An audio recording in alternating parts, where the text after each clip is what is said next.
Doctor स्वागत प्रेक्षक मी doctor Uday Nirgudkar. वैद्यकीय व्यवसायातला कट प्रॅक्टिसचा मुद्दा पुन्हा ऐरणीवर आलाय। सगळ्याच क्षेत्रात सध्या बाजारूपणा आलाय, मग वैद्यकीय क्षेत्र त्याला अपवाद का असावं?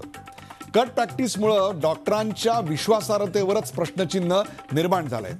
कट प्रॅक्टिस रोखण्यासाठी आगामी पावसाळी अधिवेशनातच या संदर्भातला कायदा करण्याची राज्य सरकारनं सुरुवात केली आणि म्हणूनच आज हा विषय चर्चेला घेतलाय। त्या कायद्याचं प्रारूप ठरवण्याकरता एक तज्ज्ञांची समिती नेमण्यात आली आहे। पण खरंच कायद्यानं हा प्रश्न सुटणार आहे का? इथं कट प्रॅक्टिस देणारे आणि घेणारे दोघेही तयार आहेत, मग त्यांच्या या व्यवहारात होरपळले जात आहेत ते गोरगरीब हातबाल रुग्ण। कट प्रॅक्टिसचा हा भस्मासूर एवढा भयंकर बोकाळलाय, एवढी गळे कापूस स्पर्धा यात सुरू आहे की त्यात जर आपण सहभागी झालो नाही तर प्रॅक्टिसमधून बाहेर पडू, उपाशी मरू अशी भीती काही तरुण डॉक्टरांनी आज आमच्याकडे बोलून दाखवली। अशावेळी राज्य सरकार, IMA, AMC नेमकं काय करणार आहे? या कट प्रॅक्टिसला जबाबदार कोण? सध्याची सामाजिक परिस्थिती की व्यावसायिक दृष्टिकोन? ग्राहक संरक्षण कायदा आपण वैद्यकीय व्यवसायाला लागू केलाय। या कायद्याच्या आधारे निष्काळजीपणाचा ठपका कोणत्याही डॉक्टरवर ठेवता येऊ शकतो, त्यावर खटले दाखल करता येऊ शकतात, त्याची ससेहोलपट करता येते। त्यामुळे विविध चाचण्या करून घ्यायचा आग्रह प्ले सेफ असं डॉक्टर करतात, मग त्यांना आपण का दोषी धरायचं? वैद्यकीय शिक्षणावरचा खर्च बेसुमार वाढलाय। हॉस्पिटल उभारण्याचा खर्च आणि तो चालवण्याचा खर्च यामुळे कट प्रॅक्टिस वाढल्या आहेत का? समाजात चंगळवाद वाढतोय, नीतिमत्ता आणि मूल्य व्यवस्था नष्ट झाली आहे, त्यामुळे सगळ्याच क्षेत्रात हे होत आहे। म्हणून इकडेही दिसतंय का आम्हाला सगळं काही संपलंय असं मला मुळीच म्हणायचं नाहीये। सगळेच डॉक्टर यात सामील होत आहेत अशातलाही भाग नाही, पण हो, बहुतांशी डॉक्टर कट प्रॅक्टिसमध्ये आज खुशीनं किंवा नाखुशीनं त्यात आहेत हे सत्य आहे। या विरोधात काही डॉक्टरांनी गावोगावी आवाज बुलंद केलाय।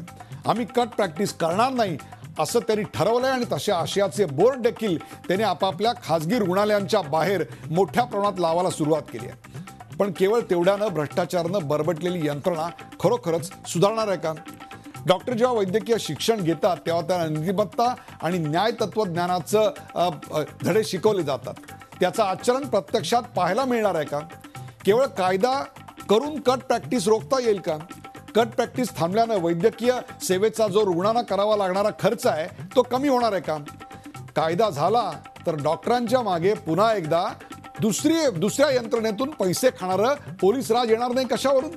कोणतेही पुरावे नसताना डॉक्टरांवर कारवाई सहज होऊ शकते, मग डॉक्टरांना याची भीती नाही का वाटणार? एखादं हॉस्पिटल जर अशा भ्रष्टाचारात सामील असेल तर तिथे नोकरी करणाऱ्या डॉक्टरवर कारवाई करणं योग्य होईल का? एखाद्या रुग्णानं समजा खोटी तक्रार केली असं नंतर सिद्ध झालं, मग त्याबद्दल त्या डॉक्टरला जो मनस्ताप झाला, त्याच्या नावाची जी बदनामी झाली, त्याबद्दल त्या रुग्णाला शिक्षा होणार आहे का? कट प्रॅक्टिसमध्ये देणारा आणि घेणारा दोघांनाही समान शिक्षा व्हायला हवी हे तत्व इथेही लागू होणार का? प्रत्येक वेळी डॉक्टर स्कॅनर खाली का? भ्रष्टाचार कुठं नाही? राजकारणी, शिक्षण, पोलीस, न्याय यंत्रणा सगळीकडेच भ्रष्टाचार आहे, पण मग केवळ राज्य शासन डॉक्टरांनाच लक्ष करतंय का? आणि सर्वात महत्त्वाचं म्हणजे कट प्रॅक्टिस बंद झाल्यानं या संपूर्ण परंपरेतला सर्वात महत्त्वाचा मुद्दा तो म्हणजे डॉक्टर आणि रुग्ण यांच्यातलं विश्वासाचं नातं पुन्हा प्रस्थापित होणार आहे का? सुदृढ होणार आहे का? का त्याचं आणखीन खच्चीकरण होईल? चला यासारख्या असंख्य प्रश्नांचा वेध घेऊयात आजच्या खास रोखठोक कार्यक्रमात कट प्रॅक्टिसला कायद्याचा डोस।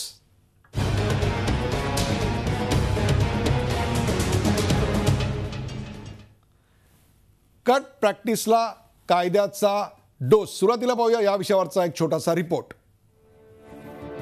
सोनोग्राफी, MRI, एक्स-रे इत्यादींसाठी रेडिओलॉजिस्ट कडून एकूण बिलाच्या 30%, रक्त लघवी तपासणीसाठी पॅथॉलॉजिस्ट कडून बिलाच्या 30 ते 40%, औषध कंपन्यांच्या प्रतिनिधींकडून गिफ्ट, देश विदेशी टूर, दुसऱ्या स्पेशालिस्ट डॉक्टरला किंवा हॉस्पिटलला रेफर केल्याच्या बदल्यात मिळणारा मोबदला, डॉक्टरला रुग्ण देत असलेल्या फी व्यतिरिक्त मिळणारा हा कट। वैद्यकीय क्षेत्रात ह्याला कट प्रॅक्टिस म्हणतात किंवा साध्या भाषेत ह्याला कमिशन म्हणतात। रुग्णाकडून थेट न घेता अप्रत्यक्षपणे त्याच्या खिशात हात घालण्याचा हा प्रकार। यामुळे अनेक डॉक्टरांकडून रुग्णांची सर्रास लूट सुरू आहे, परंतु आता ह्या विरोधात काही चांगली डॉक्टर मंडळी उभी राहू लागली आहेत। नो कट प्रॅक्टिस नावाने ही मोहीम मुंबईत सुरू झाली आहे। डॉक्टर के अगेंस्ट में नहीं है और सब डॉक्टर ख़राब नहीं है। बहुत सारे अच्छे डॉक्टर हैं जो कि मेडिकल प्रोफेशन अभी तक भी बहुत नोबल प्रोफेशन है, जिसके लिए बहुत सारे डॉक्टर जो वो भी प्रैक्टिस कर रहे हैं। ये जो डॉक्टर नहीं कर रहे हैं उसके अगेंस्ट में हम ये कर रहे हैं। नुसतं एक ठिकाणी बोलून काही चालणार नाही आहे. आपल्याला हे तिन्ही एरियाजमध्ये जायला पाहिजे, खोल जायला पाहिजे. आणि का असं होतं आहे आणि ते कारण जर आपण काढायला लागलो हळूहळू आणि practical way, rather than just doing one aspect, चल हे ॲक्ट करू, ह्याला पनिश करू, पनिशमेंटमध्ये काही झालेलं नाही आहे. सर्वच डॉक्टर कमिशन घेऊन व्यवसाय करतात असं नाही. मीरा भाईंदर येथील रेडिओलॉजिस्ट असोसिएशननं ठराव करून डॉक्टरांना कट न देता रुग्णांना कमी दरात सुविधा देण्याचा निर्णय घेतलाय. रेडिओलॉजी असोसिएशन आम्ही बनवलं आहे आणि आम्ही totally we have stood by ethical grounds आणि आम्ही शपथ घेतली की आम्ही हे पुन्हा ह्या प्रॅक्टिसमध्ये करणार नाही. आणि we will see to it that will try and convince जे कोणी ह्या आमच्या फील्डमधले जे कोणी आहेत जे करत आहेत त्यांना आम्ही निश्चित रूपने ट्राय करू की कन्व्हिन्स करायसाठी की हा योग्य मार्ग नाही आहे म्हणून. दरम्यान कट प्रॅक्टिसला आळा घालण्यासाठी सरकारनं आता तज्ज्ञांची समिती नेमली आहे. ॲलोपॅथीसह होमिओपॅथी, आयुर्वेदिक, फिजिओथेरपी या आरोग्य शाखांमधील कट प्रॅक्टिसवर आळा घालण्यासंदर्भात कायदा केला जाणार आहे. दोषी आढळल्यास दंडात्मक रकमेबरोबरच डॉक्टरांना तुरुंगाची हवाई खावी लागणार आहे. वैद्यकीय सेवेमधूनच ही पद्धत कशी लांब ठेवता येईल किंवा कशी दूर करता येईल, त्याचा बिमोड कसा करता येईल. आणि जर समजा एखादा कोणी त्या मार्गाने गेलाच तर त्याच्यावर काय नियंत्रण कसं आणता येईल, त्याला शिक्षा कशी करता येईल, त्याच्यात दंडात्मक करता येईल का, त्याला काही शिक्षेची तरतूद अशी राहील वेगळी. तर ह्या सगळ्या गोष्टींचा उहापोह या समितीमध्ये होतोय. वैद्यकीय क्षेत्रातील कट प्रॅक्टिस विरोधात कायदा आणून त्याची अंमलबजावणी सुरू होईल. मात्र कायद्याला नेहमीच पळवाटा असतात, त्यामुळे केवळ कायद्याच्या धाकानं हे नष्ट होणार नाही, तर नैतिकतेतूनच कट प्रॅक्टिसचा समूळ नाश होण्यास मदत होईल. कृष्णा पाटीलसह bureau report, Zee media, Mumbai. Cut प्रॅक्टिसला कायद्याचा दोष या विषयावरचा एक छोटासा रिपोर्ट पण पाहिला. तर त्याची चर्चा करण्यासाठी आज आपल्या सोबत आहेत ज्या राज्यात अशा प्रकारचा कायदा पावसाळी अधिवेशनात पारित केली जाण्याची शक्यता आहे की म्हणत असे संपूर्ण प्रयत्न केले जात आहेत, त्या राज्याचे वैद्यकीय शिक्षण मंत्री गिरीश महाजन. गिरीश महाजन, आपल्या या कार्यक्रमात स्वागत. आपल्याबरोबर आहे director of medical and research doctor Praveen Shingare माझ्याबरोबर स्टुडिओमध्ये. डॉक्टर प्रवीण शिंगारे, आपलं स्वागत. मीरा रोडहून आपल्या सोबत आहेत रेडिओलॉजिस्ट डॉक्टर विक्रांत देसाई. विक्रांत देसाई, आपलं या कार्यक्रमात स्वागत. आणि इंडियन मेडिकल असोसिएशनच्या महाराष्ट्र शाखेचे, महाराष्ट्र विभागाचे नियोजित अध्यक्ष डॉक्टर YS देशपांडे नागपूरहून या कार्यक्रमात सहभागी होत आहेत. डॉक्टर देशपांडे, आपलं स्वागत. आणि असोसिएशन ऑफ मेडिकल कन्सल्टंट AMCच्या माजी अध्यक्षा डॉक्टर सुजाता राव या देखील या कार्यक्रमात सहभागी होत आहेत. सर्वांचं स्वागत. आता सुरुवात करूया गिरीश महाजन यांच्यापासून. गिरीश महाजन, पोलीस भ्रष्ट आहेत, राजकारणी भ्रष्ट आहेत, अनेक राजकारणी आत्ता जेलमध्ये आहेत, न्यायाधीश किती भ्रष्ट आहेत हे देखील वारंवार पुढे आलं आहे. शिक्षण क्षेत्रातला भ्रष्टाचार पण पुढे आलेला आहे. 2-2 कोटी रुपये रेडिओलॉजीच्या सीटसाठी डोनेशन घेणारे शिक्षण सम्राट मोकाट आणि त्यांच्या अत्याचाराला बळी पडणारे डॉक्टर कट प्रॅक्टिसच्या कायद्याच्या बडग्याखाली. Are you targeting doctors? Doctors तुमचा टार्गेट आहे का गिरीश महाजन? आपण सांगितलं की संस्था चालकही या ठिकाणी बरबटलेले आहेत, संस्था चालकही त्याच्यामध्ये पैसे येतात. ते खरं आहे, आतापर्यंत ते खरंही होतं. पण तो आपण आता बघितलं असेल या ठिकाणी शासन बदललं, मान्य देवेंद्रजी मुख्यमंत्री झाले, मान्य मोदीजी या ठिकाणी पदावर झाले आणि आपण सगळी सिस्टीमच बदलण्याचा प्रयत्न करतोय. पूर्वी डीम युनिव्हर्सिटीच्या माध्यमातून सर्व जागा भरण्याचा मग UG असतील PG असतील तो अधिकार संस्थाचालकांना होता. आपण तो सगळा अधिकार बदलला. आता आपण नीटच्या माध्यमातून जे मेरिटचे विद्यार्थी आहेत, मग गरीब असेल, श्रीमंत असेल, मध्यमवर्गीय असेल, ज्याला मार्क्स पडतील, जो मेरिटमध्ये असेल तो त्या ठिकाणी ॲडमिशन घेऊ शकतो. आणि आता 2 कोटी द्या, 3 कोटी द्या, 1 कोटी द्या, PGला द्या, UGला द्या. मला वाटतं हा जो सर्रास चालणारा धंदा होता हा आता 100% बंद झालेला आहे. हे आपल्याला या ठिकाणी मान्य करावं लागेल. आपण डॉक्टरच्या संदर्भामध्ये या ठिकाणी म्हणतात की सगळे भ्रष्ट आहे, मग काय करायचं? बोला बोला बोला बोला. मग आपण म्हणतायत की बा डॉक्टरांवरच हा कायदा का? कायदा सगळ्यांसाठी आहे. कुणी भ्रष्टाचार करता येईल तर सगळ्यांसाठी कायदे या ठिकाणी आहेत.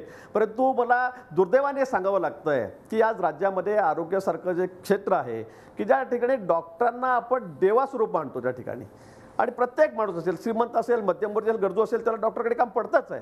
आणि अशा क्षेत्रामध्ये की जे पवित्र क्षेत्र मानलं जातं अशा क्षेत्रामध्ये मला दुर्दैवाने या ठिकाणी सांगावं लागतं की कट प्रॅक्टिस, कमिशन सर्व्हिस ही या ठिकाणी मोठ्या प्रमाणात सुरू झाली आहेत. चांगले डॉक्टरी राज्यामध्ये आहेत, कमिशन न घेणारे लोक आहेत, परंतु या सगळ्या क्षेत्रामध्ये मग आपण म्हटल्याप्रमाणे रेडिओलॉजिस्ट आहे, पॅथॉलॉजिस्ट आहेत, डॉक्टर्स आहेत, मेडिकलच्या मेडिसिनच्या कंपन्या आहेत, या सगळ्याच बाबतीमध्ये हा व्यवहार एवढा वाढत चाललेला आहे.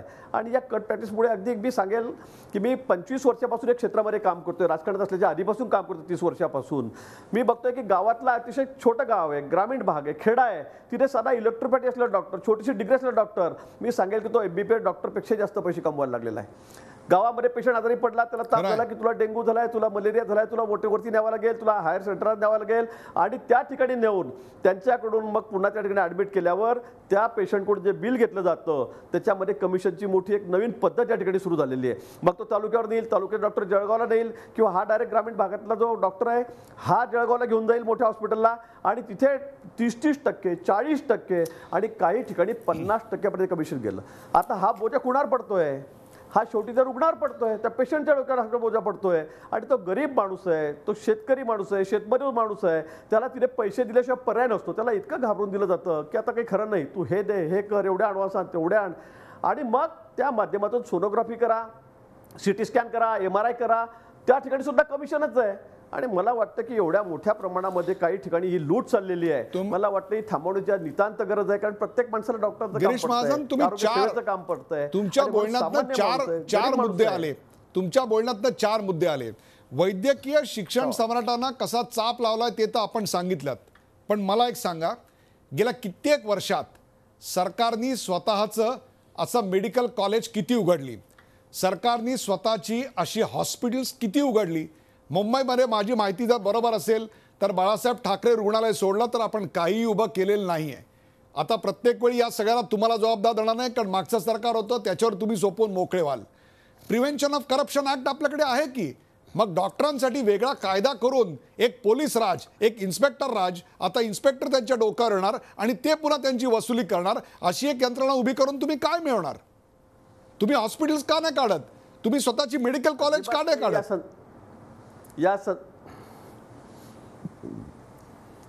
या संदर्भामध्ये आमचं सरकार आल्याबरोबर माननीय मुख्यमंत्री महोदयांनी घोषणा केलेली आहे. मी मंत्री झालो, आम्ही घोषणा या ठिकाणी केली की आम्हाला प्रत्येक जिल्ह्यामध्ये आता मेडिकल कॉलेज सुरू करायचं आहे, प्रत्येक जिल्ह्यामध्ये. त्या संदर्भामध्ये आता आम्ही नंदुरबारला, नाशिकला, जळगावला त्या ठिकाणी जमिनी घेतल्या, त्या कामाची सुरुवात केलेली आहे. आम्ही याला मला वाटतं गोंदियाला त्या ठिकाणी आम्ही मेडिकल कॉलेज, चंद्रपूरला मेडिकल कॉलेज काढलं. म्हणजे इतक्या वर्षात जेवढे मेडिकल आहेत तेवढी आम्ही या एका वर्षामध्ये काढण्याचा आम्ही त्या गोष्टी केल्या, त्या कामाला सुरुवात झाली, त्याच्यात टेंडर निघत आहेत. आपण म्हणतो ते खरं आहे की या ठिकाणी मेडिकल कॉलेज निघाले पाहिजे, ही रुग्णसेवा शासनाच्या माध्यमातून दिली गेली पाहिजे. आम्ही तेही कॉलेज या ठिकाणी काढतोय, मी त्याबद्दल काही म्हणत नाही. परंतु मला एक सांगा की मग आता मेडिकल कॉलेजाच्या अवांतर प्रायव्हेट प्रॅक्टिस करणारे लोक आहेतच ना, का सगळे मेडिकल कॉलेज 100% लोक येतील अशातला कुठलाही भाग नाही आहे. आणि म्हणून मला वाटतं की या संदर्भामध्ये थेट गावापासून मग जळगावर जिल्ह्यावर या, जिल्ह्यापासून तुम्ही मुंबईला या, पुण्याला जा, सगळ्या ठिकाणी म्हणजे मोठ्या शहरांमध्ये हा प्रकार अतिशय म्हणजे सर्रासपणे सुरू आहे. मला वाटतं ही थांबवण्याची गरज आहे, ही म्हणजे आवश्यकताच आहे, अगदी गरज आहे ही थांबवण्याची. मी सगळ्या डॉक्टरांना पुरा दोष देणार नाही, यात चांगले डॉक्टरी आहेत, या गोष्टीविरुद्ध, या सगळ्या प्रथाविरुद्ध लढणारे लोकही आहेत, आवाज उठवणारे डॉक्टर. गिरीश महाजन, या सगळ्यात चांगले डॉक्टर मार्फत चांगले डॉक्टर भरडले जाऊ नयेत एवढीच फक्त अपेक्षा आहे. आणि म्हणूनच या कमिटीत असणारे, की जी कमिटी याचा ड्राफ्ट तयार करते आहे, ते डॉक्टर प्रवीण शिंगारे आपल्या बरोबर आहेत. त्याचा कायदा कट प्रॅक्टिसच्या विरोधातला आपण त्याचा मसुदा देणार आहोत आणि या पावसाळी अधिवेशनात 24 जुलैला सुरू होत आहे, त्यात तो पारित व्हायची देखील शक्यता आहे. काय या कायद्यातल्या तरतुदी आहेत, उद्देश काय आहे? खरोखरच जिथे देणारा आणि घेणारा दोघंही एकमेकांशी सामील आहेत तिथं अशा प्रकारे कायदा करून प्रश्न सुटणार आहे का? प्रिव्हेन्शन ऑफ करप्शनचा ॲक्ट आमच्याकडे आहेच की, पण करप्शन कमी झालेलं नाही. प्रश्न 100% जरी सुटणार नसेल तरी प्रश्न बऱ्याच मोठ्या प्रमाणामध्ये कमी होणार आहे आणि याच्यामुळे गोरगरीब रुग्णांना जे काही आज 30-40% जास्त बिल भरावं लागतं ते कमी होणार आहे. हा कायद्याचा उद्देश किंवा म्हणजे हे कायदा जो आहे, this is the brain child of our minister Girish Mahajan साहेब, त्यांनीच हे सुरुवात केलेली आहे की असा कायदा आवश्यक आहे. कारण सध्याचे प्रचलित कायदे जे आहेत डॉक्टरांच्या विरुद्ध कट प्रॅक्टिस विरुद्ध कारवाई करायची हे साधारण 60 वर्षापूर्वीचे जुने आहेत आणि या 60 वर्षामध्ये बऱ्याच प्रमाणामध्ये वेगवेगळे त्याला लूपहोल्स शोधून लोकांनी वेगळ्या पद्धतीनं कट प्रॅक्टिस वाढल्यामुळे मागील 5 वर्षामध्ये जेव्हा मी आकडेवारी पाहतो त्याच्यामध्ये असं दिसून येतं की रुग्णाचं बिल जे 5 वर्षापूर्वी एका ऑपरेशनला जर 100 रुपये असेल तर आज ते 200 रुपये झालेलं आहे. म्हणजे हे जे बिल वाढलेलं आहे याची कारणं काय आहेत तर त्याच्यामध्ये कट प्रॅक्टिस हा एक मोठा त्याच्यामध्ये भाग आहे. आणि याच्यामध्ये सध्या हॉस्पिटल काढायचा खर्च, हॉस्पिटल चालवायचा खर्च एवढंच काय, माझ्याकडे सगळे आत्ता कायदे आहेत की ज्या कायद्यांचा हॉस्पिटलला त्रास होतो त्या कायद्यांचं पालन करावं लागतं. Bombay nursing home act, Maharashtra medical council act, medical practitioners act, Maharashtra council for Indian medicine act, prevention of corruption act, charity commission act. मी तुम्हाला जंत्री वाचून दाखवतो. याच्या कॉम्प्लायन्स करण्यामध्ये डॉक्टरचं निम्म आयुष्य जातं आहे. नाही असं नाही आहे. याच्यामध्ये कसं आहे की आपण मुख्यतः कट प्रॅक्टिसबद्दल जेव्हा बोलतो तेव्हा कट प्रॅक्टिसबद्दल ज्या ज्या काही तक्रारी आमच्याकडे येतात त्या सगळ्या तक्रारीतून कट घेणारा आणि कट देणारा दोन्ही सही सलामत सुटतात. कारण आजचा कायदा हे कट या व्याख्येबद्दल सिद्ध करायला बद्दल हा कमी पडतोय. म्हणून आम्हाला हे आपण सिद्ध कसं करणार? हां, आता आम्ही कट म्हणजे काय याची बेसिकली डेफिनेशन ठरवणार आहोत. ही एकदा बेसिकली डेफिनेशन जर ठरवली त्याच्यामध्ये काय काय येऊ शकतं तर मग आजच्या ज्या पळवटा आहेत ह्या बऱ्यापैकी बंद होतील. उदाहरणार्थ एखादा डॉक्टर समजा सिंगापूरला जाऊन आला, मलेशियाला जाऊन आला सहकुटुंब, तर तो कुणाच्या पैशावर जाऊन आला? तो काही कंपनीच्या औषध कंपनीच्या पैशावर जाऊन आला का? तर इट इज ऑल्सो कट असं आम्ही त्या व्याख्यामध्ये घेणार आहोत. एखाद्या डॉक्टरला त्याच्या वाढदिवसाची 2 लाखाची भेट दिली, तो सुद्धा कटचाच भाग आहे. आज ते नाहीये. विशिष्ट रेडिओलॉजिस्टकडे जाऊन तुम्ही तुमची सोनोग्राफी करून घ्या, तुमच्या टेस्ट करून घ्या असं डॉक्टर सांगतात, तेव्हा पेशंटला नक्की वाटतं की या डॉक्टरचा काहीतरी याच्यामध्ये कट आहे. तो असेल किंवा नसेल पण वाटून नक्की जातं. ही परिस्थिती आहे. असे 25 पेशंट पाठवल्यानंतर आठवड्याच्या शेवटी, महिन्याच्या शेवटी समोरासमोर बसून बिल सेटल केलं जातं, पैसे दिले जातात. असे अनेक तक्रारी रुग्णांनी केलेल्या आहेत. या गोष्टीला देणारा आणि घेणारा दोघंही राजी असतील तर तुमचा कायदा त्याला पकडणार कसा? निश्चित पकडणार. कारण देणारा आणि घेणारा हे नंतर येतात. पहिल्यांदा तक्रार करणारा येतो. तक्रार करणारा आल्याबरोबर करणार तक्रार रुग्ण तक्रार करणार की त्याचं बिल किती झालेलं आहे त्याच्याकडून. 90% रुग्णांना तर कळणार पण नाही. आणि ज्या डॉक्टरना तुम्ही ग्राहक संरक्षण कायद्याखाली आणलंय तो स्वतःची बाजू सेफ करण्याकरता 10 गोष्टी करून घ्या म्हणून सांगणारच आहे. कारण उद्या त्याच्यावर निष्काळजीपणाचा आरोप टाकला तर त्याला अटक होते. अटक झाली की बातमी होते आणि बातमी झाली की माध्यमांमध्ये मीडिया ट्रायल चालवली म्हणून बोललं जातं. पण अटक झाल्यानंतर जर भुजबळांची बातमी होत असेल तर अटक झाल्यानंतर डॉक्टरांची बातमी होणार. मग अशा वेळी तुम्ही काय करणार? नाही, याच्यामध्ये जेव्हा तक्रार होते तेव्हा ते कट कुठं दिला गेला, ते कट व्याख्येमध्ये आहे का नाही हे सर्व आम्हाला त्याच्यामध्ये पाहावं लागेल. आणि या कटमध्ये देणारा आणि घेणारा दोघांनाही आम्ही या व्याख्येमध्ये आणलेला आहे. आणि रुग्ण जो आहे त्यानं नाही जरी समजा तक्रार केली, ओरली जरी केली किंवा निनावी जरी केली तरी आम्हाला ते आणि दुसरा महत्त्वाचा जो आपण मुद्दा सांगितला की अमुक डॉक्टरकडे जा, अमुक एक्सरेकडे जा, हे आता इथून पुढे होणार नाही. आम्ही कायद्यामध्ये तरतूद करणार आहोत. गुणवत्ता सांभाळण्याकरता जर एखादा डॉक्टरांनी विशिष्ट डॉक्टरांचं नाव सांगितलं तर त्याला तुम्ही कट प्रॅक्टिस म्हणणार का? जर कुठल्या एखाद्या ज्याची गुणवत्ता चांगली नाही किंवा ज्याचे रिपोर्ट संशयास्पद येतात, ज्याचे results up to the mark नाहीत, अशा डॉक्टरकडे जाण्याऐवजी चला डॉक्टर प्रवीण शिंगारांकडे जाऊन करून घ्या असं जर डॉक्टर निरगुडकरांनी सांगितलं तर will you catch me? Yes, आम्ही त्याच्यामध्ये असं करणार आहोत की डॉक्टर जर स्पेसिफिक डॉक्टरकडे जर जा म्हणत असेल तर तो डॉक्टर त्याला अल्टरनेटिव्ह पर्याय त्या शहरामध्ये आहेत का हे आम्ही पाहणार आहोत. जर तुल्यबळ पर्याय असतील आणि जर एकाला तो नाव करत असेल तर ते कट प्रॅक्टिस असणार आहे. समजा आता संध्याकाळी एक डॉक्टर प्रॅक्टिस करतोय, त्याच्याकडे स्वाईन फ्लूचा पेशंट आला. तुम्हाला माहिती आहे स्वाईन फ्लूला लगेच व्हेंटिलेटर लागू शकतो, हजारो रुपयाचा खर्च येतो. ज्या छोट्या हॉस्पिटलमध्ये अशा प्रकारची यंत्रणा नसेल, जर मग डॉक्टरांनी सांगितलं की तुम्ही सुसज्ज अशा एखाद्या हॉस्पिटलमध्ये जा तर त्याचं काय चुकलं? मग अशा वेळी तुमचा कायदा त्याला पकडणार, त्याला जेलमध्ये टाकणार? नाही, आम्ही हे पकडणार त्याच्यामध्ये की जर त्याच्याकडे त्यानं जर 2-3 ऑप्शन दिली, समजा 10 रुग्णालय आहेत त्यातले जर त्याने 3 रुग्णालय रिकमांड केले तर it is not a cut. पण 10 पैकी एकच जर रिकमेंड करत असेल तर तो कट आहे जातो. जे 3 पैसे देणारे आहेत त्या तिघांची नावं रेकमेंड करेल. नाही How do you stop this? नाही क्वालिटी पाहून त्यानं रिकमेंडेशन केलं की नाही हे आम्ही पाहणार आहोत त्याच्यामध्ये. कारण कट देणारे जे आहेत ना ते युजली क्वालिटीवाले नसतात असं आपलं म्हणणं आहे. येस. आपण जाऊया IMA कडे. इंडियन मेडिकल असोसिएशनचे नियोजित अध्यक्ष डॉक्टर YS देशपांडे आहेत. डॉक्टर YS देशपांडे, आपलं काय मत आहे? अशा प्रकारचा प्रस्तावित कायदा हा डॉक्टरांसाठी जाचक ठरणार आहे का खरोखरच कट प्रॅक्टिस याच्यामुळे बंद होणार आहे? कट प्रॅक्टिस बंद व्हावी असं प्रत्येकालाच वाटतंय, परंतु ती बंद कशी होणार हा खरा सवाल आहे. त्याची आपण चर्चा करतोय. Doctor YS Deshpande. IMAची भूमिका नेहमीच कट प्रॅक्टिसच्या विरोधात राहिलेली आहे. झिरो टॉलरन्स टू माल प्रॅक्टिस हे आमचं नेहमीच होतं. आणि आमच्यावर असं म्हटलं जातं की कट प्रॅक्टिसबद्दल तुम्ही प्रसारमाध्यमांशी काही बोलला नाहीत.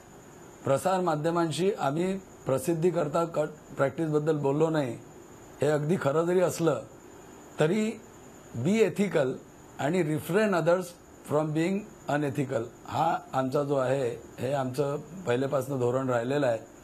आणि त्याकरता देखील वेगवेगळ्या परिषदांमध्ये परिसंवादांमध्ये किंवा चर्चेमध्ये कट प्रॅक्टिस करू नये किंवा कसं देशपांडे, मी तुम्हाला थांबवतो. असं करता की IMA किंवा AMC याला विरोध असेल असं सुतराम समजायचं कारण नाही. कोणत्याही डॉक्टरला जरी आज विचारला तरी तो याला विरोधच करणार आहे. सवाल आहे की या कायद्यामुळं हे थांबणार आहे का आणखीन एक नवीन पोलीस राज आणि डॉक्टरांच्या डोक्याचा ताप वाढणार आहे? याच्याबद्दल मत व्यक्त करा.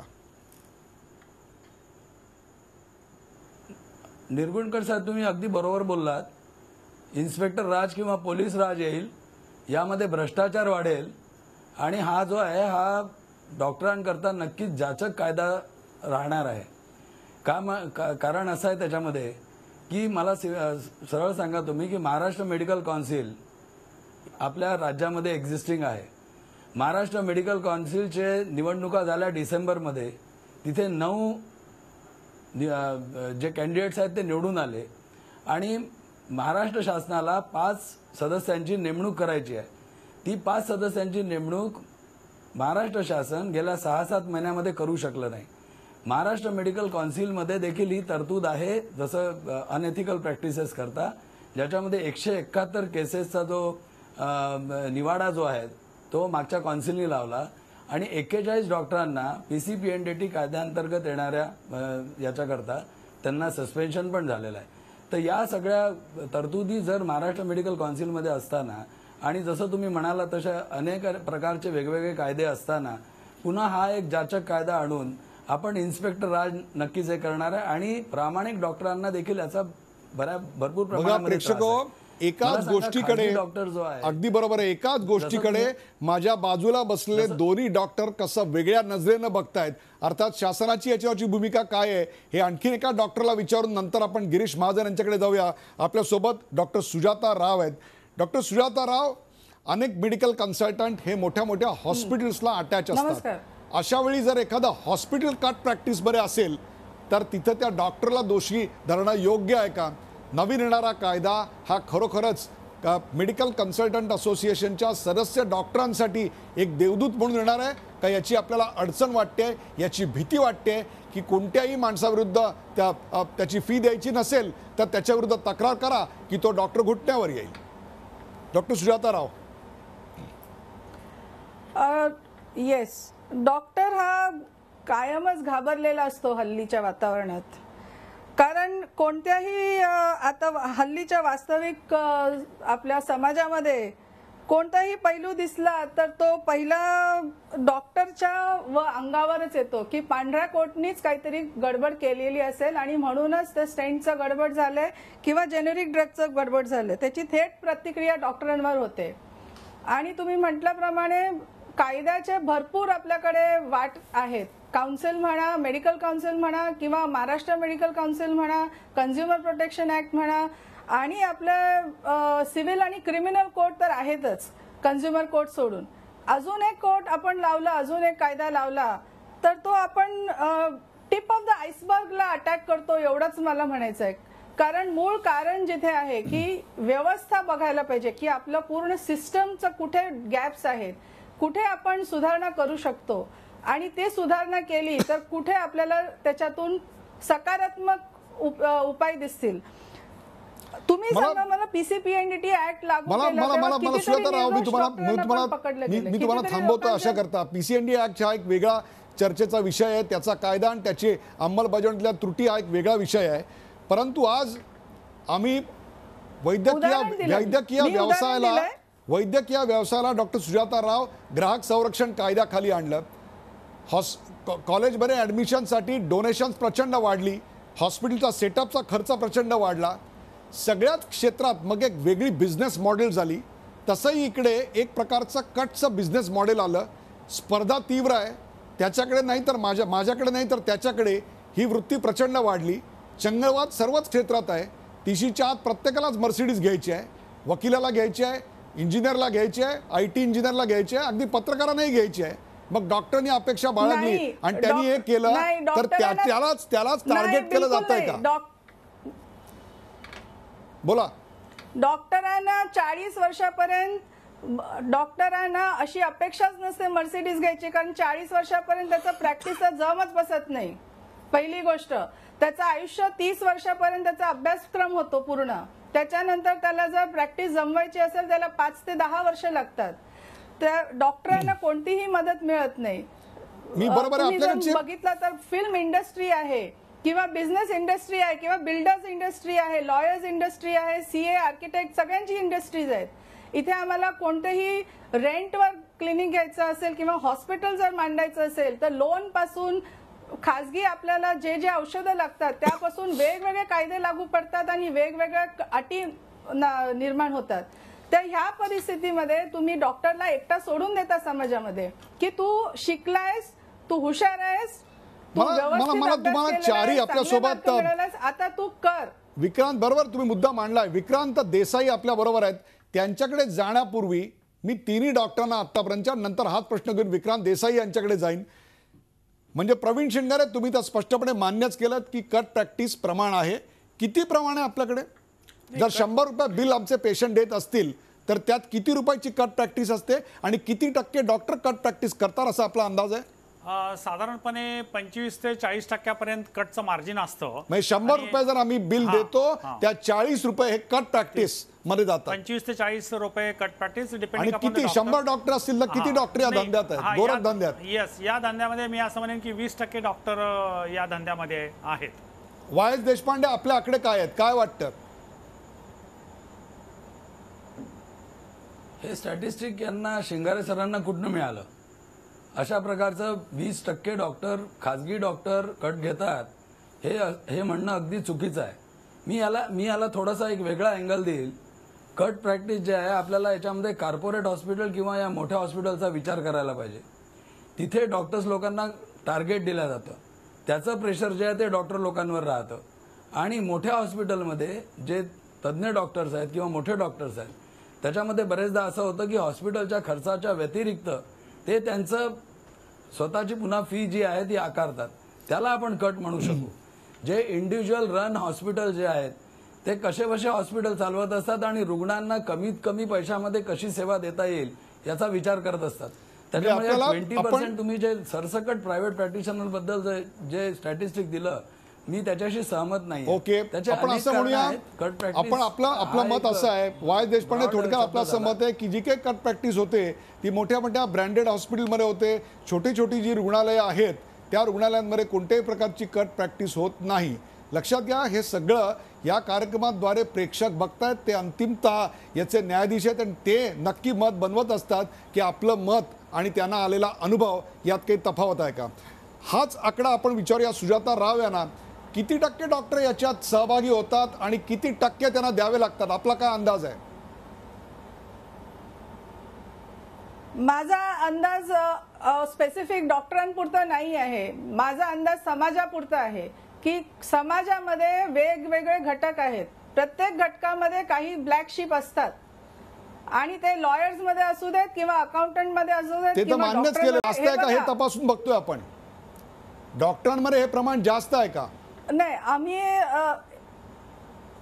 नाही, मला असं वाटत नाही. आजही तुम्ही बघितलं तर विश्वास का आहे डॉक्टरांच्यावर आणि का राग पण आहे. डॉक्टरांवर राग त्याच्यामुळे आहे कारण विश्वास तेवढाच जास्ती आहे आणि म्हणून बरोबर आहे. मला सवाल वाटतं आहे की या जास्तीत कायद्यामुळे जास्त प्रमाणात अजूनही डॉक्टर प्रामाणिक आहेत. बरोबर आहे, अनेक डॉक्टर प्रामाणिक आहेत, वस्तुस्थिती आहे. परंतु अनेक प्रामाणिक डॉक्टर या विश्वासाच्या नात्याला तडा गेल्यामुळे भरडले जात आहेत. मी यानंतर विक्रांत देसाई यांच्याकडे जाणार आहे आणि ही सगळी चर्चा झाल्यानंतर मी त्यांच्याकडे जातोय. याचं कारण अशा करतायत की किती मोठ्या प्रमाणावर यात कट प्रॅक्टिस चालते प्रेक्षको, आणि येणाऱ्या कायद्यातनं त्याच्या दोन्ही बाजू मी आपल्यासमोर मांडायचा प्रयत्न केला. परंतु एक वेगळा प्रयोग डॉक्टर विक्रांत देसाई करतायत. तो वेगळा प्रयोग नेमका काय आहे? त्यांना व्यवसायाची मूल्य, व्यवसायाची बंधनं नाही आहेत का? त्यांच्याकडे टॉप लाईन आणि बॉटम लाईन अशी प्रेशर नाही आहेत का? पण तरी देखील ते एक वेगळा प्रयोग यशस्वीरित्या चालवत आहेत. विक्रांत देसाई, काय आहे तुमचा प्रयोग? नमस्कार. आम्ही सर्व रेडिओलॉजिस्ट मीरा भाईंदरमध्ये एकजूट होऊन एक हा निर्णय घेतला आहे की आम्ही ह्या प्रकारचे कट प्रॅक्टिसमध्ये अजिबात इन्व्हॉल्व होणार नाही आणि हा सर्व प्रकारचा जो ही जी सर्व प्रथा आहे ही आम्ही टोटली स्टॉप केलेली आहे इथे मीरा भाईंदरमध्ये. आणि काही लोक आहेत अजून जे आमच्यामध्ये आहेत जे अजूनही हे कंटिन्यू करत आहेत आणि ह्या सगळ्या गोष्टी पाहून असं वाटतं की कायद्याचं काहीतरी त्याच्यात रोल पाहिजे. कारण जर ह्या गोष्टी चालू राहिल्या, काही प्रमाणात जरी चालू राहिल्या तरी त्याचा फार दुष्परिणाम होतो. कारण सगळे रेफरल तिकडे पाठवले जातात, पेशंट सगळे तिकडे रेफर केले जातात आणि कधी कधी काही लोक बॅड माउथिंग पण करतात. म्हणजे हा डॉक्टर बरोबर नाही, त्याचं डायग्नोसिस बरोबर नाही, त्याच्यात काही प्रॉब्लेम्स आहेत, अशा प्रकारचे खोट्या गोष्टी पण सांगितल्या जातात आणि पेशंट्सना ॲक्च्युअली कळत नाही की म्हणजे क्वालिटी कुठल्या प्रकारची असली पाहिजे, काय नेमकं डायग्नोसिस कुठलं योग्य असतं आणि कसं बरोबर असतं. त्याच्यामुळे ते याच्यात येतात आणि नुकसान बाकी रेडिओलॉजिस्टना होतो.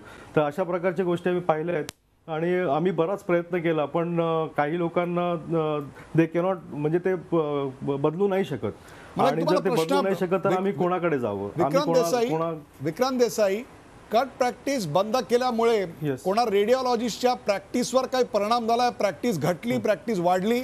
डॉक्टर पेशंटचं जे नातं आहे, विश्वासार्हता, ज्याचा उल्लेख मगाशी गिरीश महाजन यांनी केला, त्याच्यावर काही परिणाम झाला? लोकांचा विश्वास कमी बसायला लागला का कट प्रॅक्टिस थांबवल्यामुळे रुग्णांचा तुमच्यावरचा विश्वास वाढला? अजूनपर्यंत आम्ही लोकांपर्यंत ह्या गोष्टी नाही हे केल्या आहेत. This is for the first time आम्ही आता हे म्हणजे जनतेसमोर जातो आहे आम्ही. आणि बेसिकली विश्वास जो आहे, जो आमच्या मनातला गोष्ट आहे, जे आम्ही जो आमचा कॉन्फिडन्स आहे किंवा आमचे जे तुम्ही म्हणाल की जे अशा प्रकारे प्रॅक्टिस करून जे चांगलं वाटतंय त्याची तुलना कशाबरोबरही करू शकत नाही. आणि ethical practice is always the best practice. आणि आम्ही हा अपील सगळ्यांना करतोय. We are giving a big appeal. IME सुद्धा अपील केलेला आहे सगळ्या मेंबर्ससाठी आणि तोच आम्ही पुढे पण लोकांना कन्व्हिन्स करायचा प्रयत्न करतोय आमच्या फ्रॅटर्निटीला, ब्रदरहूडला. आणि निश्चित कायद्याच्या आल्याने याच्यावर बराच फायदा होईल. कारण आज नवीन जर एखाद्या डॉक्टरला प्रॅक्टिस चालू करायची असेल तर काही जे सिस्टमच्या गोष्टी आहेत ते तशा त्या सिस्टमबरोबरच राहून कराव्या लागतात, त्याच्या अपोजिट जाऊन चालत नाही. आणि यासाठी जे पुढचे नवीन पिढीचे डॉक्टर जे येणार, नवीन डॉक्टर जे येणार, त्यांच्यासाठी जर हा प्लॅटफॉर्म झाला की अशा प्रकारचे प्रॅक्टिस करण्याची कधी गरज पडणार नाही तर निश्चित जाऊन पुढे पेशंट्सना याचा खूप फायदा होणार आहे. अननेसेसरी इन्व्हेस्टिगेशन्स थांबतील, लोकांचा विश्वास वाढेल डॉक्टरांवरती. आणि मुख्यतः म्हणजे जे आज जो विश्वास कमी झाला आहे त्याच्यामुळे जे व्हायलन्स आपण पाहतो त्याच्यासाठी कायदे पण आहेत, त्यासाठी डॉक्टरांना संरक्षण पण देतो आपण. पण मला वाटतं की याच्या खोलमध्ये जर आपण गेलो तर हा विश्वास पुन्हा स्थापित करणं फार गरजेचं आहे आणि कट प्रॅक्टिस थांबवणं हे त्याची एक पहिली पायरी आहे. मला डॉक्टर वाय एस देशपांडेंना हा प्रश्न विचारायचा आहे. याचं कारण आपण IMHचे नियोजित अध्यक्ष आहात. डॉक्टरांवर होणारे हल्ले हे तर निषेधार्हच आहेत, परंतु त्याच्या मुळाशी कुठेतरी पेशंट आणि डॉक्टर यांच्या नात्याला गेलेला तडा हा त्याचा एक मूळ भाग आहे. आपल्या नियोजित कार्यकालामध्ये या कट प्रॅक्टिसला रोकथाम हे आपलं एकमेव ध्येय असू शकत नाही का? जे काम IMEने करायला पाहिजे, ज्या कामाकरता IMEने पुढाकार घ्यायला पाहिजे, ते न केल्यामुळे सरकारला संधी मिळाली आणि सरकार कायदे करतं आणि मग शिनगार इज ॲग्रिंग विथ मी आणि मग सरकार कायदे करतं आणि पोलीस राज येतं. तुम्ही जर स्वयंशिस्त लावली असती, तुम्हाला सगळ्यांना माहिती आहे कोण कट प्रॅक्टिसमध्ये आहे. Put your hand on your heart and say की यू डोंट नो. तुम्हाला 100% माहिती आहे, पण तुम्ही पुढे येत नाही. मग सरकार येतं, मग सरकार छातीवर हात ठेवतं. तो हात ठेवणारा कधी कधी तुमच्या खिशातही जातो. काय सांगाल? नाही, मी मगाशी पण मी स्पष्ट केलं की आमची भूमिका जी आहे, आमचं ब्रीदवाक्य जे आहे ते be ethical and refrain others from being unethical. Be ethical हे आमचं ब्रीदवाक्य आहे. त्याप्रमाणे आम्ही घोषणापत्र देखील दिलेलं आहे. त्याच्यामध्ये जसं तुम्ही म्हणाले की IMAनी इनिशिएटिव्ह का नाही घेतला.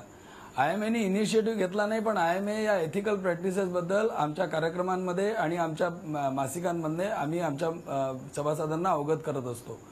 आता प्रश्न असा आहे की प्रसार माध्यमांकडे आम्ही गेलो नाही, कारण आम्हाला प्रसिद्धी नको होती. पण IMA जे आहे ते कट प्रॅक्टिसच्या विरोधात आहे, मी तुम्हाला अगदी सांगू इच्छितो. आणि दुसरं, अशा प्रकारचा कायदा आलाय तर आम्हाला त्याची काही हरकत काहीच नाही. पण हा कायदा जो आहे तो तुम्ही समजून घ्या की हा अगदी जाचक कायदा राहू शकतो. त्याचं अगदी ऑब्जेक्टिव्ह अनालिसिस होणं आवश्यक आहे. त्याचेच काही प्रश्न बरोबर आहे तुमचं. तुमची भीती पूर्णपणे जस्टिफाईड आहे. त्यातलेच शेवटचे 4 प्रश्न मी शिनगारे साहेब आणि गिरीश महाजन साहेब यांना विचारणार आहे. त्याच्या आधी डॉक्टर सुजाता राव, तुम्हाला काही बोलायचं होतं. सुजाता राव. तुम्ही 2 गोष्टी बोललात की तुमच्यामध्येच आहेत हे लपलेले कट प्रॅक्टिसचे, तुम्ही स्वतःवर का नियंत्रणा ठेवली नाही, आणि विश्वासाबद्दल माझं एक रिक्वेस्ट आहे. जर आपण कुठे झोपडपट्टीत गेलो, म्हणजे जे तमाम भारतामध्ये भरपूर आहेत, आपल्याला दिसतील साधारण डॉक्टर जे ॲलोपॅथी पण नाही, होमिओपॅथी पण नाही, आयुर्वेदिक पण नाही, कोणत्याही डिसिप्लिनचे नाही आहेत, पण त्यांच्या डिस्पेन्सरीमध्ये तुम्हाला रांगा लांब दिसतील. आणि हे कोणत्याही कायद्याच्या बांधील नाही आहेत. हे डॉक्टरांवर मेडिकल काउन्सिलचा हक्क नाही आहे, MCIचा हक्क नाही आहे. तर तुम्ही ह्यांना कसं पकडणार? ह्यांना आम्ही क्वॅक्स म्हणतो. दुसरी गोष्ट, विश्वासाचा प्रश्न. जर त्याच भूमिकेवर तुम्ही बघितलं, ह्याच एरियामध्ये पेशंट किंवा आपले कामगार वर्ग जो आहे त्यांचा विश्वास, जास्तीत जास्त विश्वास ह्याच कामगार वर्गाचा असतो ह्या डॉक्टरांच्यावर. तुम्हाला कल्पना नाही येणार, एक इंजेक्शन म्हणजे त्यांचं अमृत असतं आणि ते दुसऱ्या कोणत्याही डॉक्टरकडे जाणार नाहीत. जेव्हा असल्या क्वॅक्सची पकड एवढी घट्ट आहे, त्या व्यवस्थावर आपण काय करू शकतो as a doctor? Doctor Sujata Rao, तुमच्या माहिती करता सांगतो, गेले 15 दिवस झी24 तासचे सगळे रिपोर्टर महाराष्ट्रातले गावागावातले क्वॅक्स शोधण्याकरता IMAच्या तिथल्या शाखेतल्या लोकांशी बोलतायत. तिथून जे बाहेर सत्य येते ते धक्कादायक आहे. अनेक डॉक्टरांना पेशंटचा सप्लाय या क्वॅक्सकडून होत असतो. पेशंट, कारण क्वॅक्स ट्रीटमेंट देतो, तो ट्रीटमेंट बरोबर देत नाही, तो पेशंट जरा सिरियस झाला की तो IMAच्या सदस्याकडे पाठवतो. त्यामुळे ती लोक त्यांच्या विरोधात आम्हाला दाखवून द्यायला पुढे येत नाही आहेत. हे धक्कादायक वास्तव पुढे आलंय. दुर्दैव म्हणजे एकाच नावाचे, तुमच्या माहितीकरता मी सांगतोय, एकाच नावाचे बाजूच्या 10 गावांमध्ये एकाच नावाचे डॉक्टर आहेत. त्यांचं खरं नाव वेगळं असतं, परंतु पाटी वेगळ्या नावाची लावली जाते आणि ते नाव डॉक्टर विश्वास किंवा असं काहीतरी असतं. याच्या विरुद्ध आम्ही मोहीम उघडतोय, पण आम्हाला तुमचे डॉक्टरच मदत करत नाहीत. ही वस्तुस्थिती आहे. मी त्यांच्या काहीची स्टिंग ऑपरेशन केले ती तुम्हाला दाखवू शकतो. ही आत्ताची वस्तुस्थिती आहे. परंतु आपण बोलतोय ते त्या कायद्याबद्दल. गिरीश महाजन, तुम्ही हे सगळं ऐकलत आणि तुमच्या दोन गोष्टी लक्षात आल्या असतील की डॉक्टरांच्या मनामध्ये या कायद्याबद्दल भीती आहे. त्यांना असं वाटतं की आणखीन एक पोलीस राज येणार आहे आणि त्याला आधारही आहे. कारण यापूर्वी जसे पेशंट आणि डॉक्टर यांचे संबंध बिघडले, तसे डॉक्टर आणि शासन यांचे संबंध देखील तणावग्रस्त आहेत. पहिले ते सुरळीत होण्याकरता शासन काय करणार आहे? कायदेशीर बाबींसाठी एक सिंगल विंडो सिस्टीम असणार का? देणारा आणि घेणारा दोघांना शिक्षा होणार का?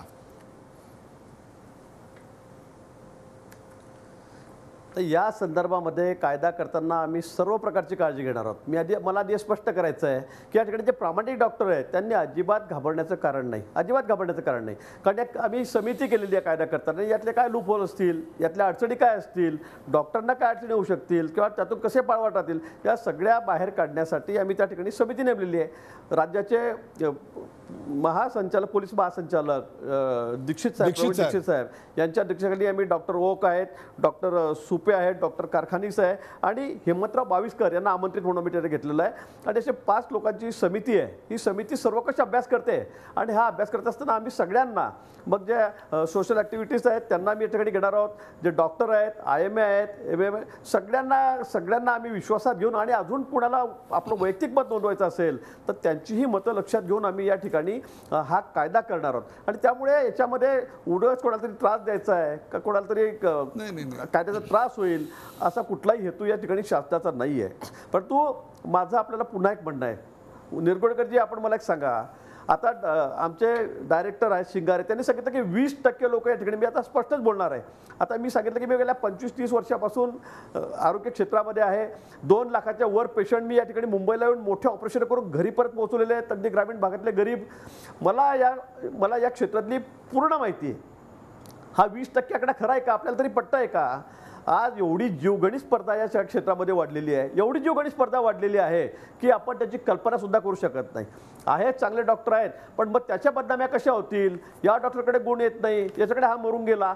ठिकठिकाणी एजंट पेरले गेलेले आहेत. मुंबईसारख्या कॉर्पोरेट हॉस्पिटलमध्ये तुमचे काउन्सिलर आहेत, त्या ठिकाणी एजंट आहेत, नाही आहेत का? तुम्ही मला सांगा. मी जवळून बघितलेलं आहे, मी अनुभवलेलं आहे. आज मी मंत्री झालो आहे, मला खरं म्हणजे स्पष्ट बोलावं लागतं आहे, परंतु ही वस्तुस्थिती आहे. आणि याच्यामध्ये काय होतं आहे, याच्यामध्ये माणूस कोणता जातो आहे भरडला, तो सामान्य माणूस भरला, तो गरीब माणूस भरला, तो असेल नसेल ते विकतोय, गहाण ठेवतोय आणि त्या आपल्या पेशंटसाठी, रुग्णासाठी त्या ठिकाणी पैसा उभा करतोय. मला वाटतं की अनेक ठिकाणी हॉस्पिटलमध्ये तुम्ही आता मोठ्या कॉर्पोरेट हॉस्पिटल बघा, मेडिकल स्टोअर त्यांचंच असतं. बाहेर समोरच्या मेडिकलमध्ये जी गोळी 10 रुपयाला मिळते, 30 गोळी 30 टॅबलेट तिथे 40 रुपयाला दिली जाते. पण ही लूट नाही आहे का? पण तू या ठिकाणी चाललाय सर्रास. मेडिसिन तुम्हाला सांगितलं जात नाही, चिठ्ठी पाठवली जाते, खाली जा, तयार आहे, पैसे भरा, घेऊन या. 4-4 पट 3-3 पट त्या ठिकाणी आकार केला जातोय. सगळ्याच बाबतीमध्ये असंच चाललेलं आहे. तुम्हाला रिपोर्ट आणायची तेच चाललेलं आहे, लॅबचं तेच आहे, रेडिओलॉजीचं तेच आहे. मला वाटतं की ही स्पर्धा दिवसेंदिवस जीव घेऊन चाललेली आहे. आज मी स्पष्टच बोलणार आहे, 20% वगैरे काही नाही. देशपांडे साहेब या ठिकाणी बसलेले आहेत. आपणच विचारा स्वतःला, सगळ्यांना विचारा की फक्त 20% लिमिट आहे कायचं, इथपर्यंतच आहे काय? मला वाटतं की याचं पर्सेंटेज खूप मोठ्या प्रमाणात वाढलेलं आहे आणि याचा त्रास आता चांगल्या डॉक्टरलाही व्हायला लागलेला आहे की आता आपण काय करायचं. आणि म्हणून या ठिकाणी मला वाटतं ही सगळी सिस्टीम दुरुस्त करण्याची गरज आहे. आणि यासाठी मी तुम्हाला आधीच सांगेल की या ठिकाणी या ॲडमिशनच्या बाबतीतला घोळ मिटून आता मेरिटचे डॉक्टर, जे हुशार मुलं आहेत ते डॉक्टर झाले पाहिजेत. नाही तर 1-2 कोटी श्रीमंतांच्या मुलांनी पैसे भरायचे, त्याच्या बापांनी पैसे भरायचे, आपल्या 50-60% मार्क मिळणाऱ्या मुलांनी डॉक्टर व्हायचं आणि नंतर मग ही सिस्टीम परत जोरात सुरू व्हायची. करा, आणा पैसे, करा प्रॅक्टिस, आणा कमिशन, मोठे हॉस्पिटल उघडायचे. खर्च लागलाय तुम्हाला, परंतु तो खर्च तुम्ही गरिबाकडून अशा एवढ्या मोठ्या पद्धतीत, आणि आपण जे म्हणतो तुम्ही पेशंट ओळखणार कसा, हा डॉक्टर ओळखणार कसा, प्रॅक्टिस ओळखणार कशी? मला वाटतं की बिलावर ते सहज लक्षात येतं. एखादा सीझर झालेला आहे, तुम्ही त्याला म्हणा की 30,000 बिल दे, 40,000 बिल दे. ॲपेंडिक्सचं ऑपरेशन झालं, तुम्ही त्याला म्हणा की 10,000 रुपये दे, 5,000 रुपये जागेवर, हे लगेच कळतं. म्हणजे मला तरी कळतं, कारण मी या क्षेत्रामध्ये खूप मुरलेलो आहे, आम्हाला लगेच कळतं. पण डॉक्टरांकडे मी ज्यावेळेला जातो त्याला सांगतो की डॉक्टर एका पद्धत आहे का? अहो साहेब काय करणार, 40% तोच घेऊन गेला, इथले 4,000 रुपये त्यालाच द्यावे लागले, मला काय मिळालं? म्हणजे जो अगदी छोट्याशा डिग्रीचा डॉक्टर आहे तो आज एवढे पैसे कमवायला लागला गावाखेड्यातला, तो फक्त त्याची स्वतःचीच गाडी ठेवतो, त्यातच पेशंट टाकतो आणि तोच घेऊन त्या जिल्ह्याच्या ठिकाणी जातोय. मला वाटतं सर्रास सुरू आहे आणि यातून ही जी गरिबाची पिळवणूक चाललेली आहे ती थांबवण्याची नितांत गरज आहे आणि म्हणून त्यासाठी आम्ही हा कायदा या ठिकाणी आणतोय. मला फक्त एक तुम्हाला शेवटी प्रश्न विचारायचा आहे, याची जी स्क्रुटिनी कमिटी असेल, समजा एखाद्या डॉक्टरच्या विरोधात कट प्रॅक्टिसच्या कायद्याच्या अंतर्गत एखादी कंप्लेंट आली तर त्याची स्क्रुटिनी करायला IMAचा सदस्य, AMCचा सदस्य, मेडिकल फॅटर्निटीमधली माणसं निर्णय घेणार का मंत्रालयात बसणारे बाबू किंवा पोलीस खात्यामधले भ्रष्ट अधिकारी निर्णय घेणार? डॉक्टरांना डॉक्टरांचे निर्णय घेऊ द्या. आपल्याला काय वाटतं?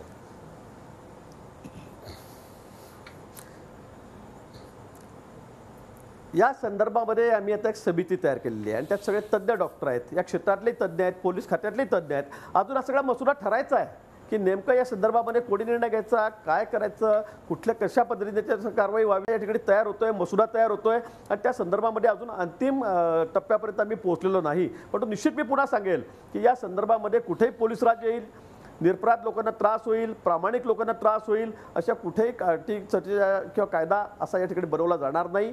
प्रामाणिक जे डॉक्टर आहेत त्यांच्या पाठीशी आम्ही ठामपणे उभे राहू. परंतु मला वाटतं की आता ही जी सगळी प्रथा सुरू झालेली आहे ही लवकर थांबवण्याची गरज आहे. अन्यथा आपण जे म्हणतो गरीब माणूस बिचारा तो अडचणीत आहे, संकटात आहे शेतकरी, खरंच सांगतो मी तुम्हाला 2 गोष्टी अशा आहेत की त्यामुळे शेतकरी अधिक अडचणीत आहेत. एक तर लग्न आणि दुसरं दवाखाने. या 2 गोष्टीमुळे हा शेतकरी, सामान्य माणूस, गरीब माणूस हा कायम कर्जाच्या कचाड्यात सापडलेला आहे, व्याजाच्या कचाड्यात सापडलेला आहे, तो भरडला जातोय. मला वाटतं यातून त्याला सोडवण्याची गरज आहे. कारण आजार हा प्रत्येक माणसाला लागू आहे, हो, प्रत्येक माणसाला लागू आहे आणि म्हणून त्यातून त्याची सुटका करणं आवश्यक आहे. आम्ही प्रयत्न करतोय, आमचा प्रयत्न प्रामाणिक आहे, कुणाला त्रास देण्याचा या ठिकाणी अजिबात नाही आहे. जसं ॲडमिशनच्या बाबतीमध्ये आम्ही घेतला निर्णय, आम्ही हिंमत दाखवली, नाही तर झालं नसतंय कधीच. आपल्याला याची कल्पना आहे, हा मोठा धाडसी निर्णय झाला. परंतु या संदर्भामध्ये आपण तो निर्णय घेतला. आता मेरिटचे मुलं डॉक्टर होतील, चांगली मुलं त्या ठिकाणी डॉक्टर होतील आणि सामान्य माणूस, गरीब माणूस त्याच्या मुलांना सुद्धा त्या ठिकाणी न्याय मिळेल. तशाच पद्धतीने हा कायदा आपण या ठिकाणी करण्याचा प्रयत्न केलेला आहे. या खात्यामध्ये सगळी सिस्टीम दुरुस्त करण्याचा आमचा प्रयत्न आहे. ठीक आहे, सगळं 100% यश येईल मी असं म्हणणार नाही, त्याला थोडा वेळ लागणार आहे. परंतु निश्चित हा प्रयत्न करण्यामागे शासनाची जी भूमिका आहे, हेतू आहे, हा अतिशय प्रामाणिक आहे. बघूया या कायद्याचा जेव्हा मसुदा येईल तेव्हा त्याच्यावर आपण वेगळी चर्चा करू. तो मसुदा आधी वेबसाईटवर टाकू, डॉक्टरांच्या सजेशन्स मागू आणि मग पुन्हा तुम्हाला चर्चेला बोलवू. प्रेक्षको, कट प्रॅक्टिसला कायद्याचा डोस या विषयावरची रंगलेली चर्चा आपण पाहिली. सरकारनं वैद्यकीय प्रवेश प्रक्रियेत सुधारणा करून शिक्षण सम्राटांचा धंदा बंद केलेला आहे. आता वैद्यकीय व्यवसायात मोठ्या प्रमाणात सुरू असलेल्या कट प्रॅक्टिसला आळा घालण्याचा सरकारचा प्रयत्न आहे. कट प्रॅक्टिसवरून डॉक्टरांना 50% कमिशन मिळतं. त्याचा बोजा गोर गरीब रुग्णांवर पडतो. ही लूट थांबवण्याकरता सरकार हा कायदा आणत आहे, असं स्पष्टीकरण वैद्यकीय शिक्षण मंत्री गिरीश महाजन यांनी स्पष्ट केलं. नवा कायदा आणण्याची कल्पना गिरीश महाजनांची आहे. केवळ कायदा करून प्रश्न 100% सुटणार नसला तरी बऱ्यापैकी या कट प्रॅक्टिसच्या प्रकाराला आळा बसू शकेल. जवळपास 20% खाजगी डॉक्टर कट प्रॅक्टिसमध्ये सहभागी असतात आणि रुग्णाच्या बिलातली 25 ते 40% रक्कम त्यांना कमिशन म्हणून मिळते. गेल्या काही वर्षात रुग्णांची बिलं दुपटीनं वाढली आहेत. त्यात कट प्रॅक्टिसचा मोठा भाग आहे. ही वस्तुस्थिती आहे असं डॉक्टर प्रवीण शिंगारे जे त्या कमिटीचे सदस्य आहेत त्यांनी मान्य केलं. कट प्रॅक्टिसला IMAचा देखील विरोधच आहे. कट प्रॅक्टिस करू नका असं आम्ही आमच्या सदस्यांना नेहमीच सांगत असतो. पण सध्या अनेक कायदे अस्तित्वात असताना नवा कायद्याची गरज काय? त्यामुळे पोलीस राज येईल, भ्रष्टाचार आणखीन वाढेल, प्रामाणिक डॉक्टरांना देखील हा नवा कायदा जाचक असेल अशी भीती डॉक्टर YS देशपांडे यांनी बोलून दाखवली. अलीकडच्या काळात डॉक्टर घाबरलेले असतात, रुग्णाचा थेट डॉक्टरच्या अंगावरच येतात. कट प्रॅक्टिस विरोधी कायदा करून केवळ मूठभर लोकांना शिक्षा होईल पण मूळ यंत्रणा सुधारणार आहे का असा सवाल AMCच्या डॉक्टर सुजाता राव यांनी केला. तर मीरा भाईंदर सारख्या भागामध्ये अनेक रेडिओलॉजिस्टनी एकत्र येऊन कट प्रॅक्टिस बंद करून प्रामाणिकपणे सेवा द्यायचा ठरवलेलं आहे आणि ते सुरळीत चालू आहे असं निरीक्षण डॉक्टर विक्रांत देसाई यांनी नोंदवलं. प्रेक्षको, कायद्यानं वचक ठेवता येतो हे मान्य, पण कट प्रॅक्टिसची ही कीड जर समूळ उखडून काढायची असेल तर केवळ कायद्याचा डोस पुरेसा आहे का? तर नाही. डॉक्टरांचं स्वनियंत्रण हाच त्यावरचा जालीम रामबाण उपाय आहे. कोणती कट प्रॅक्टिस न करता सन्मानानं, प्रतिष्ठेनं वैद्यकीय सेवा देणारे अनेक डॉक्टर आजही समाजात आहेत. पण त्यांचा आदर्श आपण ठेवणार का हा सवाल आहे. भ्रष्ट होणं हे फार सोपं असतं कारण व्यवस्था तुम्हाला लगेच स्वीकारते, तुम्हाला सहोदर मित्र पटापट सापडत असतात. पण भ्रष्ट न होणं हे फार कठीण आहे कारण भ्रष्ट न होणाऱ्या माणसाला, डॉक्टरला मित्र फार कमी असतात. आपण कोणत्या मार्गाने जायचं हा सवाल डॉक्टरांनी सोडवायचा आहे. डॉक्टरांनी स्वतःपासून बदल करायला सुरुवात केली तर कट प्रॅक्टिससाठी कोणताही कायदा करायची गरज उरणार नाही आणि हा कर्करोग समूळ उच्चाटनाने नक्की जाऊ शकतो. त्यात अवघड काही नाही. या चर्चेत सहभागी झाल्याबद्दल सर्व मान्यवरांचे आभार. ताज्या बातम्यांसाठी पाहत रहा झी24 तास. रहा एक पाऊल पुढे. झी24 तास रहा एक पाऊल पुढे.